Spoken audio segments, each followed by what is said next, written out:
en emne, som optager rigtig, rigtig mange borgere i særdeleshed i øjeblikket, nemlig den gensidige forsørgerpligt. Men det optager altså også selvfølgelig både kommuner og socialrådgivere om, hvordan i alverden skal man nu implementere den her helt nye færdige lovgivning. Bare sådan lige, og stavefejl og alt muligt andet, det må man bare leve med. Jeg er ikke skolelærer, jeg er socialrådgiver. Paragrafen, bare sådan lige for at tage den, den er faktisk delt op i to forhold, nemlig nogle ret objektive kriterier, og så det, som nogen i hvert fald vil kalde gummiparagrafen, det der åbner op for, at så frem inden de ovenstående og så videre, så kan man alligevel godt anse to personer for at være sammenlevende, for de har et sammenliv af ægteskabslignende karakter. Men det handler jo basalt set om, at med Frederiksens ord, at ligestille ægtefæller og samlevende over 25, som ikke er gifte, som har fælles bopæl osv. Ja. Jeg tror ikke, der er så mange spørgsmål til selve paragrafen, vel, og vi kender den alle sammen rigtig, rigtig godt. Men jeg tror bare, at det, der er væsentligt at sige, det er, at det er jo en paragraf, der juridisk har de objektive kriterier, og så den meget lige stykke 3, gummiparagrafen. Nå. Hvad er den politiske baggrund for, at man finder sådan en her? Fordi det er jo selvfølgelig, at det juridiske i paragrafen er rigtig interessant, fordi det er det, der ligesom er det, som er vilkåret for mennesker i øjeblikket. Hvad er den politiske baggrund? Jo, der skulle findes en besparelse på cirka 2 milliarder i reformen. En, som skulle bruges internt i kontanthjælpsreformen til at finansiere de nye tiltag, man ville, og så en, som skulle aflevere til borgerne. Det var kriteriet for kontanthjælpsreformen. Og da man ligesom bare blevet enige om at sætte ydelsen ned for de unge under 30 år, man diskuterede jo meget ivrigt om de aktivitetsparate også skulle have sat ydelsen ned eller ej, men vi blev så enige om den skæringspunkt, så skulle man jo finde et andet sted at spare inde i de her forhandlinger. Og nogle af jer ved også rigtig meget om, hvad der foregår i de forhandlinger. Det, som i hvert fald vi har fået refereret meget tydeligt inden for forhandlingerne, det var, at det, der var det centrale i forhandlingerne, det handlede jo basalt set om økonomi. Altså ydelser var det, man diskuterede derinde, og besparelsestiltagene. Alt det, kan man sige, socialfaglige eller nytænkende eller sådan noget, det var sådan set ikke det, der var et særligt stort fokus.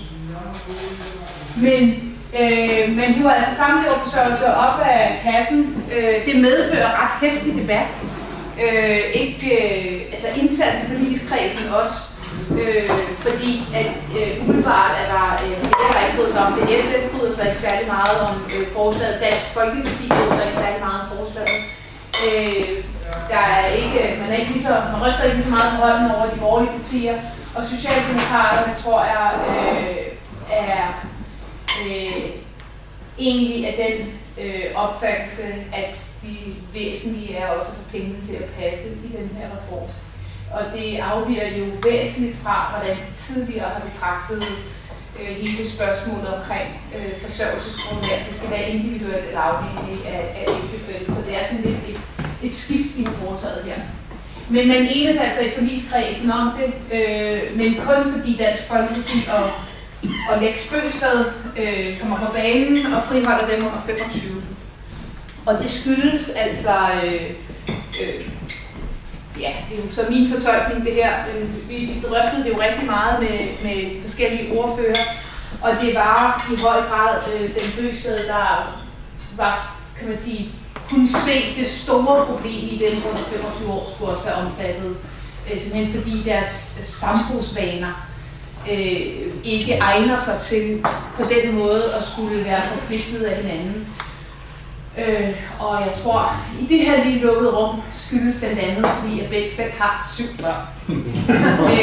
Så han ligesom har helt inden på kroppen, at det her med rykker frem og tilbage og ind og ud af sin anden. Det er hans egen forklaring i hvert fald. At han ved jo præcis, at der ikke er nogen kontinuitet i det samme liv på det tidspunkt i livet.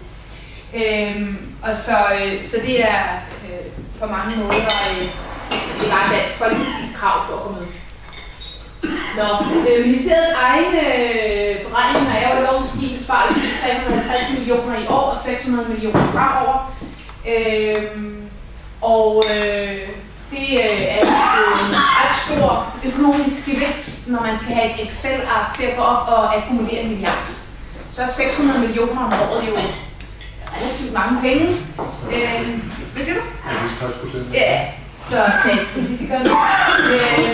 Det kunne selv jeg regne ud.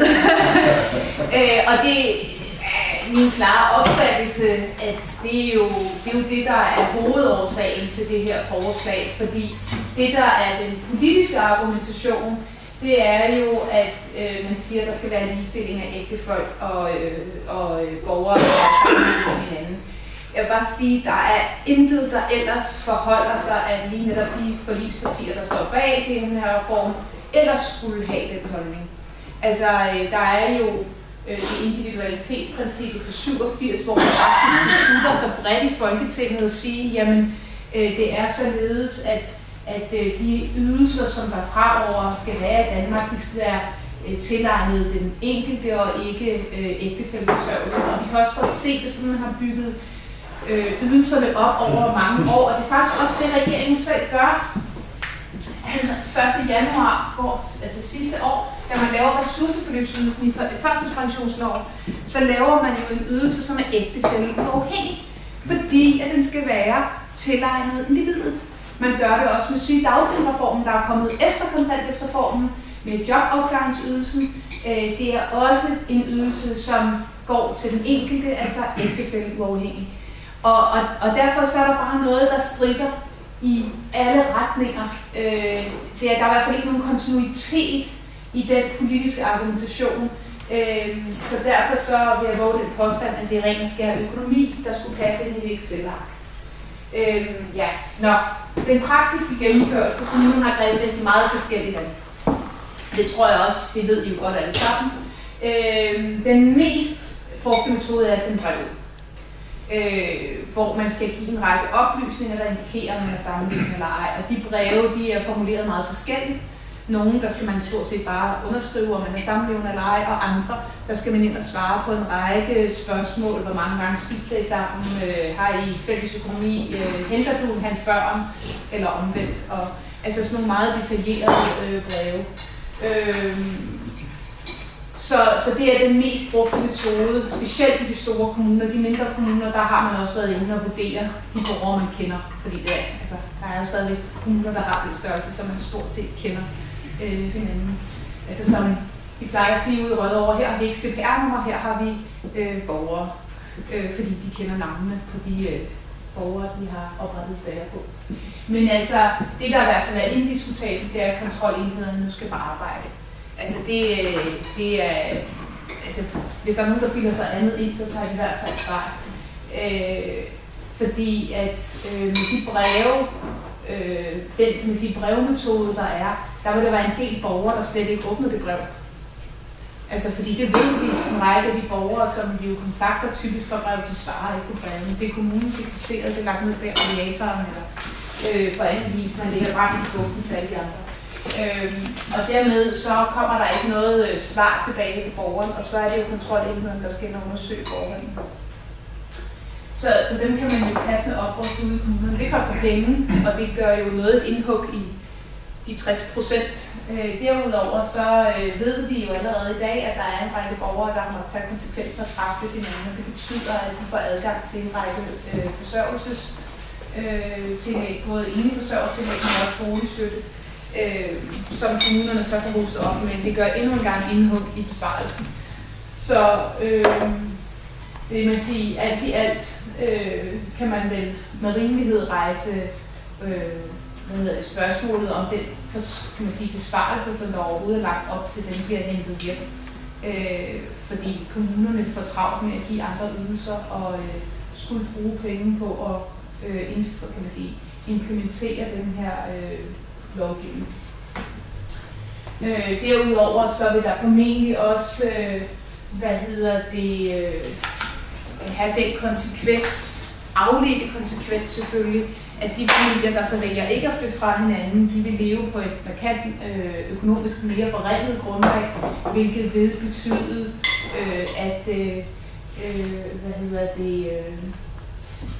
at det bliver en sværere situation, både for den voksne, men også for børnene. Den voksne vil med stor sandsynlighed fjerne sig yderligere fra arbejdsmarkedet, og for børnenes vedkommende, så risikerer vi altså større mistrivsel, fordi at de lever i markant fattige familier. Og så er der selvfølgelig det hele spørgsmålet til sidst, at paragraf 81, nemlig enkeltforsørgelsesparagrafen, har man ret til at søge, når det er, man er sammenlevende forsørgelse, fordi det er kun ægtefælleforsørgelse, man tager med i paragraf 81.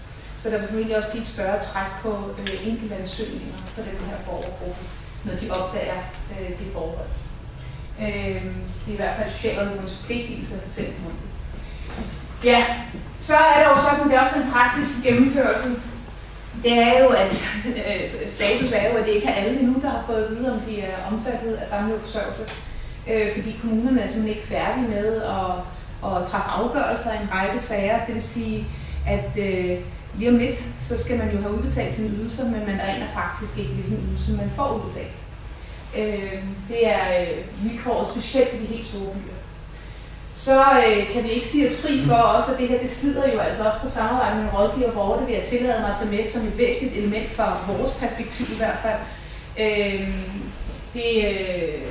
Kan man sige, vi frygter meget stærke reaktioner og øgede trusler og vold, og det kan jeg jo høre på de beretninger, der allerede kommer ind hos os i øjeblikket, at det ikke er en uberettiget bekymring. Som min socialrådgiver fortalte mig i dag, at på day one jobcentret åbnede op, så måtte de for første gang nogensinde lægge en borger ned og fiksere ham, fordi at han opførte sig så truende, at de var i risiko. Det havde de ikke prøvet før på jobcentret, men det var simpelthen første dag, de åbnede op på den nye kontanthjælpsreform, og det er sådan, welcome to the new standard. Og når vi bekymrer os for, at det slider på samarbejdet, så er det jo fordi, at det er evident, at en del af det, der får folk til at flytte sig fra en meget fastlåst livssituation, det er jo det motivationsarbejde, der gøres i samarbejde mellem borgere og professionelle. Og hvis vi ikke kan opretholde det tillidsfulde samarbejde, jamen så efterlader vi også borgeren i en rigtig... vi efterlader basalt set på perronen i den komplekse og for dem uløselige livssituation, de befinder sig i. Og den mulighed, vi vil have for at rådgive dem og motivere til at flytte sig, det relationsarbejde, vi kan opbygge, det går fløjten, hvis det er sådan, at vores primære kontakt handler om at fjerne penge fra dem. Og derfor er vi rigtig, rigtig bekymrede for, hvad det her vil betyde. Vi har været lidt inde på det. Familierne man lever på et markant ringere niveau. De må også fraflytte hinanden. Børn bliver skilt fra mor og far. Risiko for mistrivsel. Man vil godt også sige noget om nogen, som jeg har prøvet at sige rigtig, rigtig meget til pressen, men det er ikke rigtig nogen, der byder på det, fordi det er ikke så sødt for dem til synligheden. Men alle de ensomme voksne, som vælger at leve i tosomhed i det her land, i stedet for at leve i ensomhed. Mange af dem er også nu af økonomiske årsager tvunget til at flytte fra hinanden. Og det er faktisk en stor del af kontanthjælpsborgerne, som vælger tosomheden frem for ensomheden. Men de kan også nu være tvunget til at flytte fra hinanden. Selvom de måske ikke engang er reelt sammenlevende, så er de nødt til at gøre det. Måske bare skrækkeligt, ellers fordi at de kan risikere at blive defineret som sammenlevende. Og det betyder noget, fordi vi ved fra undersøgelser også, at det at have et netværk er altafgørende, når man skal flytte sig. Når man skal bruge sine ressourcer til at bevæge sig i en anden retning. Så vi, kan man sige, udgangspunktet for at rykke sig videre fra den situation, den forværres ved, at vi ikke skaber grundlaget for, at man kan opbygge en tryg base omkring sig. Og så vil vi våge den påstand, og det mener jeg med stor sandsynlighed det vil blive sådan, at andre ud over ledighed vil melde sig hos en del af dem, som måske kun havde arbejdsløshed som problem på grund af den markant ringere leveniveau eller basen og bryder op. Og så forlænger man altså arbejdsløshedsperioden, og det er altså en afledt økonomisk effekt, man heller ikke har regnet med, da man gennemførte det her lovforslag, som jo igen bag en tidligere argumentation, jeg vurderer primært er blevet implementeret af hensyn til Så man kan sige, at den økonomiske besparelse, der er årsagen til den her lovgivning, der er i hvert fald ikke nogen politisk legitim begrundelse for det, mener jeg, den er efterhånden udhulet, og man ikke, at vi faktisk står med, hvis man skal lave en cost-benefit-analyse, at vi står i en økonomisk forværret situation med den her lovgivning, frem for, at der måske bare er lidt af besparelsen tilbage. Ja, øget fattigdom, det siger sig selv. Yes, så vil jeg sådan set ikke sige så meget mere, fordi rigtig meget af det kender I forvejen. Jeg vil bare sige, at jeg har ikke hørt den eneste socialrådgiver i Danmark synes, det her er et fornuftigt forslag. Ikke én. Altså, og jeg har ellers besøgt rigtig mange arbejdspladser de sidste år. Jeg har ikke hørt én sige, det her er et fornuftigt forslag. Og det bunder i, at vi simpelthen ikke med, i vores vildeste fantasi er i stand til at producere en argumentation, som kunne have noget, der lignede af socialfaglig karakter. Der er intet moderne i det. Der er et ringe samfundsperspektiv i det. Det er rigtig skidt for de borgere, der kommer til at stå i situationen. Og kan man sige, den økonomiske situation for samfundet ender formentlig med at blive værre, end den er i dag. Så alt i alt et ret stykke skidt politisk arbejde efter vores klare overbevisning, dumpet karakter. Ja, da jeg fik muligheden for at producere et nytårsønske til politikken her i starten af det nye år, så var det da også, at politikerne havde format til at genkende og se, når det var, at de havde gået en fejl og ændret den her lovgivning. Det synes jeg er en fælles opgave at prøve at arbejde på, fordi vi kommer aldrig til at vende noget af det her til noget fornuftigt.